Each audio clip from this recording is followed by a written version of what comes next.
जीवन जल्लोष में आपका स्वागत है।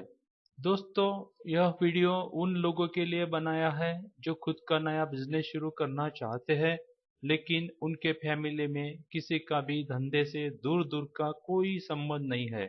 सभी फैमिली मेंबर या तो जॉब करते हैं या खेती वगैरह करते हैं। जिनके फैमिली बिजनेस होते हैं उन्हें नया धंधा शुरू करने में कोई दिक्कत नहीं आती, क्योंकि घर का माहौल कुछ अलग होता है। बचपन से ही बड़ों से व्यापार के तौर तरीके सीखने लगते हैं। दूसरों शब्दों में कहा जाए तो उनके खून में ही व्यापार होता है। जिनका फैमिली बैकग्राउंड धंधे का नहीं होता है उनके सामने नया धंधा शुरू करने के लिए बहुत सारी दिक्कतें होती है। कौन सा धंधा करें, कौन सी जगह करें, माल कहाँ से खरीदे, किसे बेचे, बहुत सारी दिक्कतें होती है। अगर आपने भावनाओं में बहकर या किसी दूसरों के कहने पर धंधा शुरू कर दिया तो नुकसान होना तय है। अपनी पूंजी तो जाएगी, उल्टा कर्जा हो जाएगा। अगर आप नया बिजनेस शुरू करना चाहते हो और नुकसान से बचना चाहते हो तो यह वीडियो अंत तक देखें। सबसे पहले, क्या आप धंधा करने लायक हो? मतलब आपका नेचर कैसा है?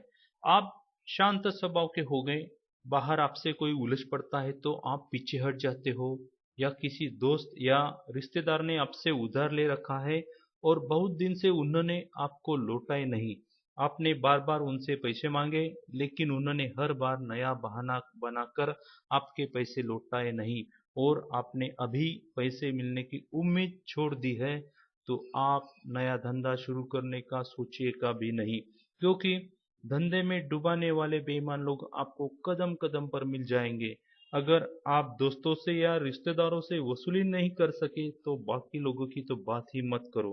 धंधे का ख्याल मन से निकाल डालो। आप में एक जुनून होना चाहिए। अगर आपने कोई काम करने की ठान ली है तो जब तक वह पूरा नहीं होता आपको नींद नहीं आनी चाहिए।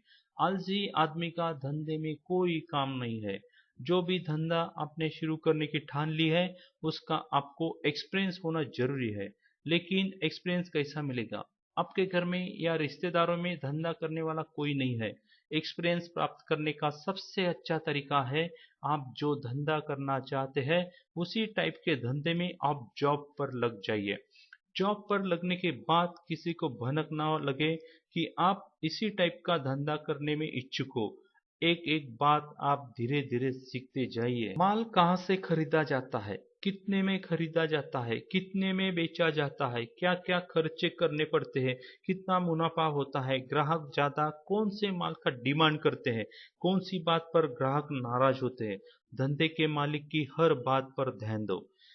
उसका ग्राहक से बात करने का अंदाज, ग्राहकों से पैसा वसूली का तरीका, नौकरों से कैसा व्यवहार करता है, नौकरों को कंट्रोल में कैसा रखता है, टैक्स कौन कौन से लगते हैं, टैक्स कितने टका देना होता है, टैक्स कौन सी तारीख से पहले भरना होता है, कौन सा टैक्स रिटर्न भरना होता है, धंधा शुरू करने के लिए कौन से परमिट लाइसेंस प्राप्त करने होते हैं, लाइसेंस कब रिन्यूअल करने होते हैं। यह सभी बातें आप तभी सीख पाओगे जब आप जॉब करते वक्त जी जान से मेहनत करेंगे। यह धंधा आप खुद का है समझ कर चलेंगे। आपकी मेहनत देखकर धंधे का मालिक खुद होकर अलग अलग जिम्मेदारी का काम सौंपेगा और आप एक एक काम सीखते जाएंगे। जब आप पूरी तरह उस धंधे से परिचित हो जाएंगे तो अपना खुद का धंधा शुरू करने का काम करिए। जॉब छोड़ दीजिए। जहाँ का जॉब छोड़ा है उनसे गद्दारी नहीं करना। उनके कस्टमर आपको छीनना नहीं है। दूसरों के साथ बुरा करोगे तो आपके साथ भी बुरा होना ही है। अभी आपके पास पूरी जानकारी है। ए से जेड तक आपको सभी बातें मालूम हो चुकी है। अभी आपका कॉन्फिडेंस बढ़ जाएगा। आपका धंधे में सफल होना 100% बनता ही है। आपको आगे का पूरा प्लानिंग करना है। आपके खुद के पास कितनी पूंजी है, रिश्तेदारों से कितना मिलेगा, बैंक से कितना कर्जा लेंगे, पैसों का पूरा प्लानिंग कर ले। धंधे का अच्छा सा नाम सोच ले, लोगो बना ले, धंधे की जगह तय कर ले। धंधे की जगह सक्सेसफुल बनाने में बहुत मायने रखती है। मेन मार्केट एरिया में जगह मिलती है तो धंधा जल्दी जल्दी बढ़ेगा। अगर आपके पास पैसे की कमी है तो शुरू में भाड़े की जगह में धंधा शुरू करें। धंधा शुरू करने के लिए जो भी परमिशन या लाइसेंस लगते हैं सबसे पहले वह प्राप्त कर ले। आपकी सारी लाइसेंस प्राप्त होने के बाद अच्छा शुभ मुहूर्त देखकर अपने धंधे का ओपनिंग करिए। कम से कम खर्चे में काम चलाइए।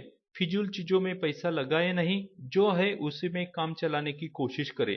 जितने लोगों की आवश्यकता है उतने ही लोगों को काम पर रखें, उनसे अच्छा बर्ताव करें। आप कितनी भी ज्यादा सैलरी दें, लेकिन आप उनसे अच्छा बर्ताव नहीं करेंगे तो वह ईमानदारी से काम नहीं करेंगे।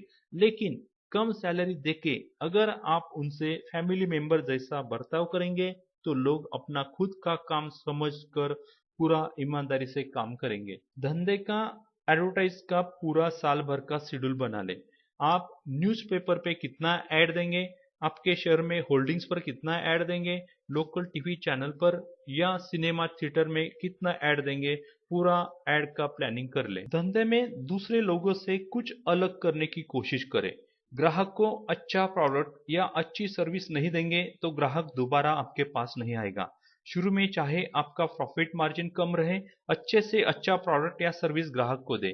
अगले महीने का प्लानिंग पहले ही कर ले। रिसीट और पेमेंट का चार्ट बना ले, जैसा आपको ग्राहकों से कितना पैसा वसूलना है, बैंक में बैलेंस कितना है और आपको सप्लायर्स को कितना पैसा देना है, सैलरी कितनी देनी है, बैंक लोन कितना पे करना है, electricity bill, telephone bill, tax कितना पे करना है। अगर देनदारी ज्यादा निकलती होगी तो आप पैसे का इंतजाम कैसे करेंगे, पहले ही सोच ले। हर साल का एक लक्ष्य निर्धारित करें, आपको आगे क्या करना है और उस पर अमल करें। दोस्तों, धंधे में हर दिन कोई न कोई नई चुनौती आती रहती है, अच्छे बुरे दिन आते रहते हैं। उसका संयम से डट कर मुकाबला करें और प्लानिंग से चलेंगे तो आपको धंधे में सफल होना ही है। मेरी शुभकामनाएं आपके साथ है। अगर मेरा वीडियो आपको अच्छा लगा तो जरूर सब्सक्राइब करें, लाइक करें, शेयर करें, कमेंट जरूर करें।